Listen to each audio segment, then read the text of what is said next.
فرح المخلفون بمقعدهم خلاف رسول الله وكرهوا أن يجاهدوا بأموالهم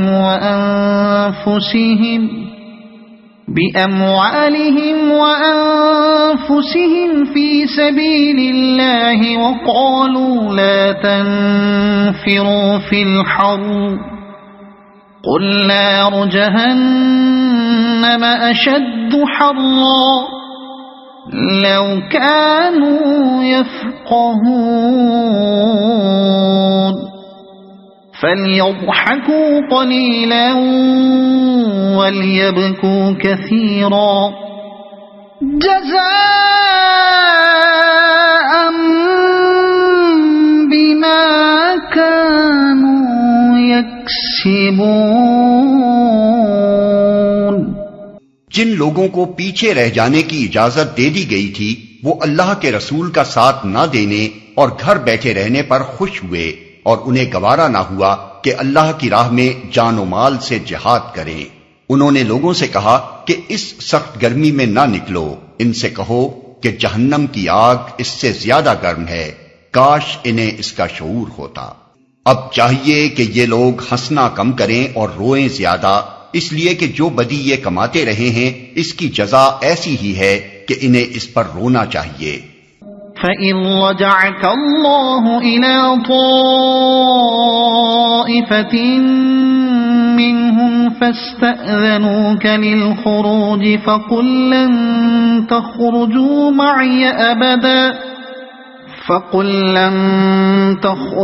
مَّعِيَ أَبَدًا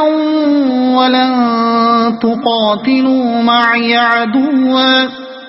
إِنَّكُمْ رَضِيتُم بِالْقُعُودِ أَوَّلَ مَرَّةٍ فَاقْعُدُوا مَعَ الْخَالِفِينَ وَلَا تُصَلِّ عَلَىٰ أَحَدٍ مِّنْهُم مَّاتَ أَبَدًا وَلَا تَقُمْ عَلَىٰ قَبْرِهِ إِنَّهُمْ كَفَرُوا بِاللَّهِ وَرَسُولِهِ وَمَاتُوا وَهُمْ فَاسِقُونَ۔ اگر اللہ ان کے درمیان تمہیں واپس لے جائے اور آئندہ ان میں سے کوئی گروہ جہاد کے لیے نکلنے کی تم سے اجازت مانگے تو صاف کہہ دینا کہ اب تم میرے ساتھ ہرگز نہیں چل سکتے اور نہ میری مائیت میں کسی دشمن سے لڑ سکتے ہو۔ تم نے پہلے بیٹھ رہنے کو پسند کیا تھا تو اب گھر بیٹھنے والوں ہی کے ساتھ بیٹھے رہو۔ اور آئندہ ان میں سے جو کوئی مرے اس کی نماز جنازہ بھی تم ہرگز نہ پڑھنا اور نہ کبھی اس کی قبر پر کھڑے ہونا، کیونکہ انہوں نے اللہ اور اس کے رسول کے ساتھ کفر کیا ہے اور وہ مرے ہیں اس حال میں کہ وہ فاسق تھے۔ تبوک سے واپسی پر کچھ زیادہ مدت نہ گزری تھی کہ عبداللہ ابن ابی رئیس المنافقین مر گیا۔ اس کے بیٹے عبداللہ بن عبداللہ جو مخلص مسلمانوں میں سے تھے، نبی صلی اللہ علیہ وسلم کی خدمت میں حاضر ہوئے اور کفن میں لگانے کے لیے آپ کا کرتا مانگا۔ آپ نے کمال فراخ دلی کے ساتھ عطا کر دیا۔ پھر انہوں نے درخواست کی کہ آپ ہی اس کی نماز جنازہ پڑھائیں۔ آپ اس کے لیے بھی تیار ہو گئے۔ حضرت عمر رضی اللہ عنہ نے باصرار عرض کیا کہ یا رسول اللہ صلی اللہ علیہ وسلم، کیا آپ اس شخص پر نماز جنازہ پڑھیں گے جو یہ اور یہ کر چکا ہے؟ مگر حضور صلی اللہ علیہ وسلم ان کی یہ سب باتیں سن کر مسکراتے رہے اور اپنی اس رحمت کی بنا پر جو دوست دشمن سب کے لیے عام تھی، آپ نے اس بدترین دشمن کے حق میں بھی دعائے مغفرت کرنے میں تأمل نہ کیا۔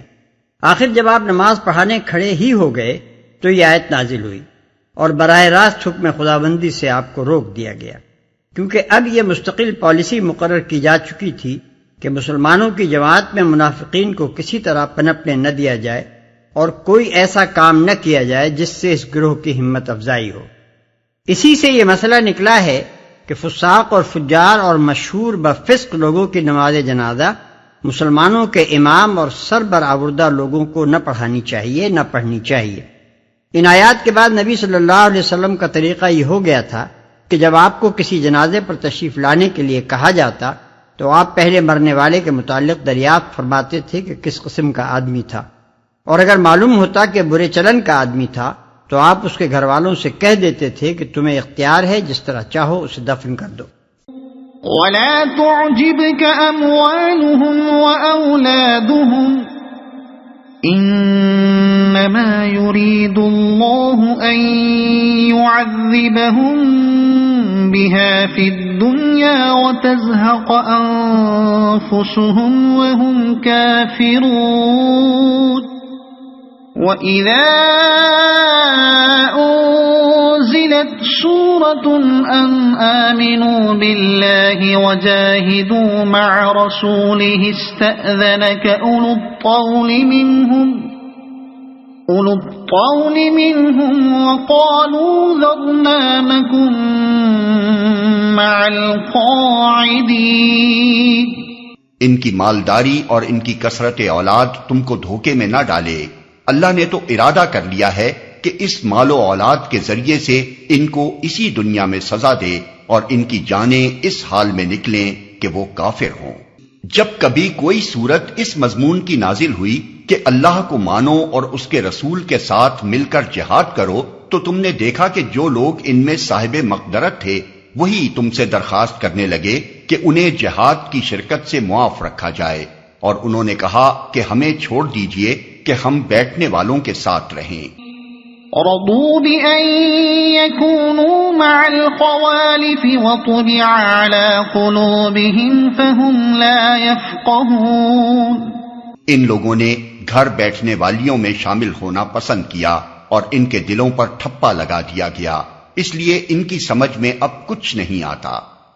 یعنی اگرچہ یہ بڑی شرم کے قابل بات ہے کہ اچھے خاصے ہٹے کٹے تندرست صاحب مقدرت لوگ ایمان کا دعویٰ رکھنے کے باوجود کام کا وقت آنے پر میدان میں نکلنے کے بجائے گھروں میں گھس بیٹھیں اور عورتوں میں جا شامل ہوں، لیکن چونکہ ان لوگوں نے خود جان بوجھ کر اپنے لیے یہی رویہ پسند کیا تھا،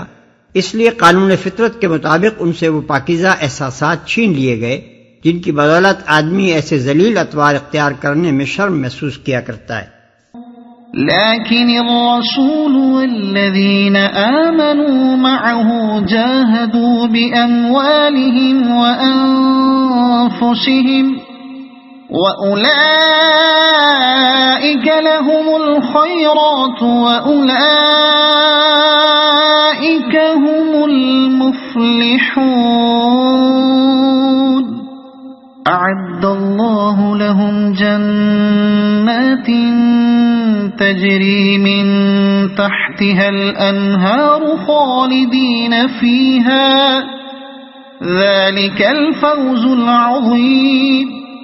بخلاف اس کے رسول نے اور ان لوگوں نے جو رسول کے ساتھ ایمان لائے تھے اپنی جان و مال سے جہاد کیا، اور اب ساری بھلائیاں انہی کے لیے ہیں اور وہی فلاح پانے والے ہیں۔